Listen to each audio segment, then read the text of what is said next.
بسم اللہ الرحمن الرحیم۔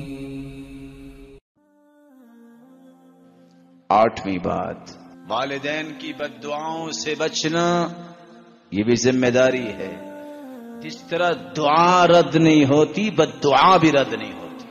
رسول اللہ صلی اللہ علیہ وسلم نے فرمایا ثلاثۃ لا ترد، 3 دعائیں رد نہیں ہوتی۔ جب والدین اپنے اولاد کے بارے میں بد دعا کرے تو وہ رد نہیں ہوتی۔ صحیح مسلم کی روایت ہے، جریج کا قصہ تو آپ نے سنا ہوا ہے۔ کتنا نیک اللہ کا ولی تھا، نماز ہی پڑھ رہا تھا نفل، ماں نے آواز دے دی یا جریج، سوچتا ہے امی و صلاتی، ایک طرف ماں ہے اور ایک طرف نماز ہے، سوچ دیکھیے گا، سوچ تو اچھی ہے۔ پھر اس نے آواز دی یا جریج، نماز پڑھ رہے، پھر سوچتے امی و صلاتی، ایک طرف ماں ہے ایک طرف میری نماز ہے، نماز نفل تھی، فمضى في صلاتی، نماز کو جاری رکھا۔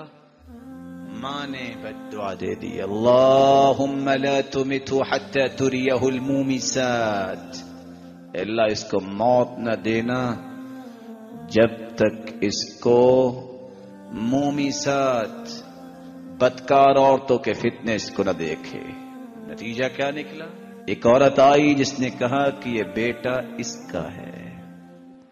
لوگوں نے اس کا صومعہ جو کٹیا بنائی تھی اس کو توڑا، کہا تم یہاں بیٹھے کیا کر رہے ہو؟ کہا کیا ہوا؟ یہ تیری عبادت ہے، یہ بچہ کس کا ہے؟ اللہ تعالیٰ آزمائش تو کرتے ہیں لیکن نیکوں کو ضائع نہیں کرتے۔ کہا رک جاؤ، دعا کی، بچے سے کہا بولو کون ہو تم؟ اس کی زبان پہ اللہ نے الفاظ جاری کر دیے، کہتا ہے میں فلان راعی جو بکریوں کا چرواہا ہے اس کا بیٹا ہوں۔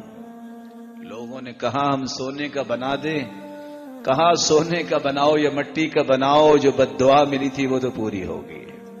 والدین کی بد دعا سے بچنا یہ ذمہ داری ہے۔ رب ارحم